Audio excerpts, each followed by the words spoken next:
حدیث اس طرح وعن البراء رضی اللہ تعالی عنہ قال خرجنا مع رسول الله صلى الله عليه وسلم في جنازة رجل من الأنصار فانتهينا إلى القبر ولما يلحد فجلس رسول الله صلى الله عليه وسلم وجلسنا حوله كأنما على رؤوسنا الطير وفي يدي عود ينكت به في الأرض فرفع رأسه فقال استعيذوا بالله من عذاب القبر مرتين وثلاثا زاد في حديث جرير ها هنا وقال وإنه لا يسمع قرون عليهم إذا ولوا مدبرين حين يقال له يا هذا من ربك وما دينك ومن نبيك قال حناد قال وياتيه ملكان فيجلسانه فيقولان له من ربك فيقول ربي الله فيقولان له ما دينك فيقول ديني الإسلام فيقولان ما هذا الرجل الذي بعث فيكم قال فيقول هو رسول الله فيقولان وما يدريك فيقول قرأت كتاب الله فآمنت به وصدقت رواه ابو داؤد في کتاب السنہ. ایک صفحے کی پوری روایت پوری امانت کے ساتھ پیش کر دی گئی.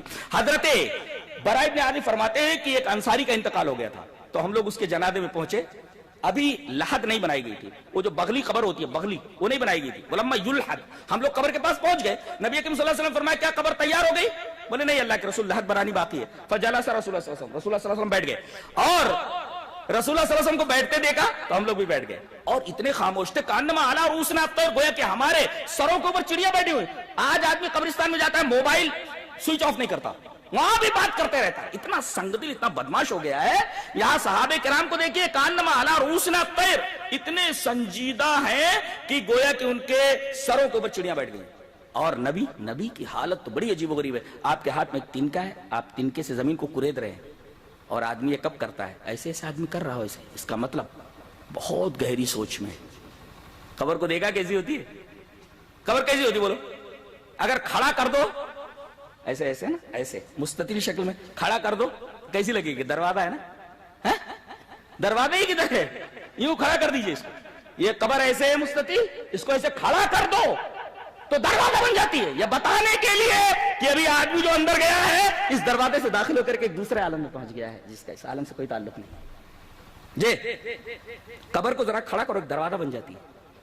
یعنی اس دروازے سے داخل ہو کر کے ابھی یہ دروازہ بند کر دیا گیا, آپ ہی تو بند کرتے اس کو, دروازے میں داخل کرتے تو بند کرتے, جا بیٹا.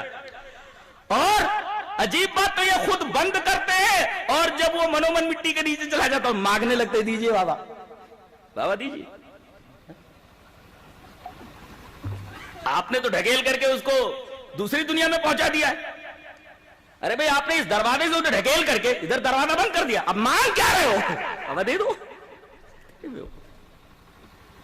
اچھا لحد بنا دی گئی, رکھ دیا گیا. نبی اکرم صلی اللہ علیہ وسلم بیٹھے ہوئے, صحابہ کرام بھی بیٹھے ہوئے, تو خاموشی. آپ کے ہاتھ میں ایک تنکا ہے, بڑی گہری سوچ میں آپ ڈوبے ہوئے. اچانک آپ نے اپنا سر اٹھایا, فرفع رأسہ فقال استعیذوا باللہ من عذاب القبر, قبر کے عذاب سے پناہ مانگو. آپ نے 2 مرتبہ کہا یا 3 مرتبہ. اس سے یہ پتا چلا کہ قبر کے اندر عذاب ہوتا ہے. اچھا یہیں رکے رہیے, ایک حدیث اور پڑھ دیتا ہوں. حدیث مسلم شریف کی روایت ہے. حدیث اس طرح وعن ابی ایوب قال خرج النبی صلی اللہ علیہ وسلم وقد وجبت الشمس فسمع صوتا فقال یہود تعذب فی قبورها رواہ البخاری فی کتاب الجنائز. بخاری کی روایت ہے, بخاری کتاب الجنائز. امام بخاری رحمۃ اللہ علیہ حدیث پاک کو اسے کتاب الجنائز کے اندر لائے. حضرت ابو ایوب انصاری فرماتے ہیں کہ نبی کریم صلی اللہ علیہ وسلم یہ نکلے اور سورج غروب ہونے کے قریب تھا. وقد وجبت الشمس اے قد قاربت الغروب اے قد قاربت الشمس والغروب, سورج غروب ہونے کے قریب تھا. اچانک آپ نے ایک آواز سنی. آپ نے فرمایا جانتے ہو یہ آواز کیسی ہے کیا؟ یہود تعذب فی قبورہم, یہودی لوگ ہیں جن کی قبروں میں عذاب ہو رہا ہے. یہ حدیث بتا رہی کہ قبروں میں عذاب ہوتا ہے. اچھا آگے حدیث چلتی ہے. نبی اکرم صلی اللہ علیہ وسلم فرمایا عذاب قبر سے پناہ مانگو. آگے فرمایا گیا ویاتیہ ملکان, رسول اللہ صلی اللہ علیہ وسلم نے ارشاد فرمایا 2 فرشتے آتے ہیں جن کا رنگ کیا ہوتا ہے؟ اسودان ازرقان, کالے اور نیلے ہوتے ہیں, بہت خوفناک ہوتے ہیں.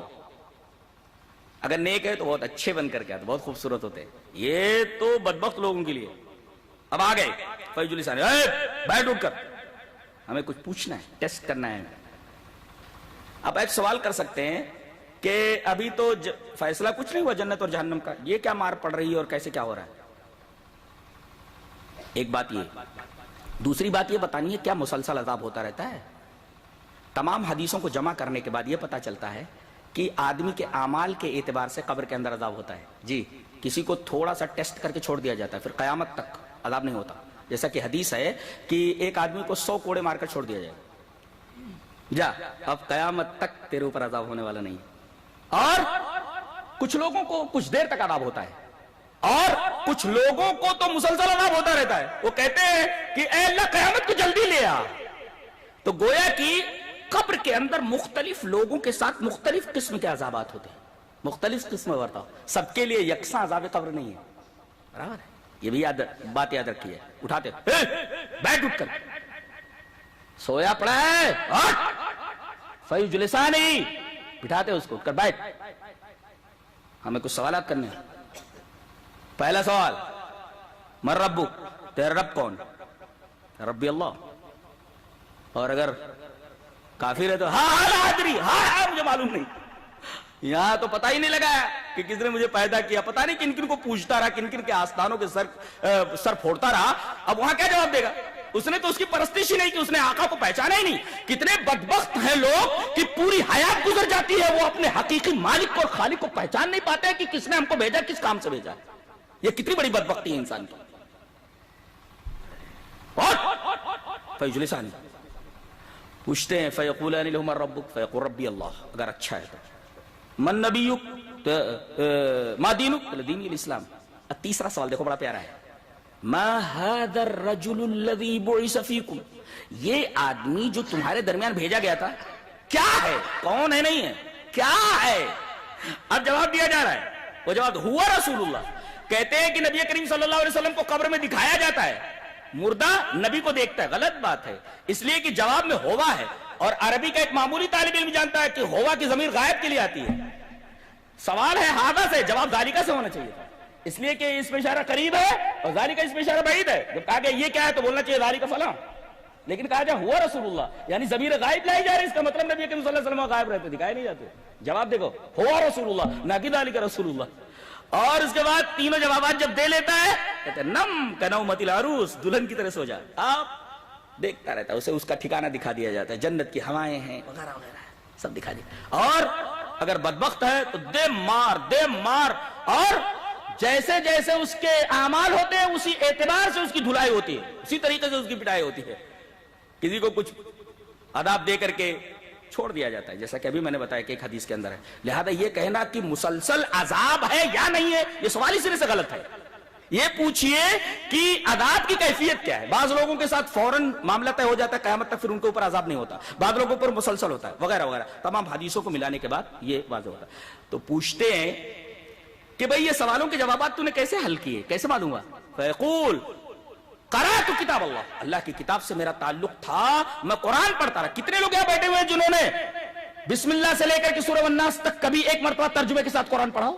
آج جتنی گمراہیاں ہیں لوگوں کے درمیان، وجہ یہ ہے کہ انہوں نے قرآن کو نہیں پڑھا ہے. کم سے کم ایک مرتبہ ترجمے کے ساتھ قرآن کو تو پڑھو. یہ آدمی بول رہا ہے میں نے قرآن پڑھنے کی وجہ سے ان سوالوں کا جواب معلوم کیا ہے. فیقول قرأت کتاب اللہ فآمنت به وصدقت، اس کی تصدیق فرمائی. اور ساتھ میں نبی کریم صلی اللہ علیہ وسلم کی جو شرح ایکسپلینیشن ہے وہ دیکھیے. ابھی میں نے بتایا نہیں، فردر انفارمیشن کے لیے آپ کو کتاب اللہ اور سنت رسول سے رجوع کرنا ہے.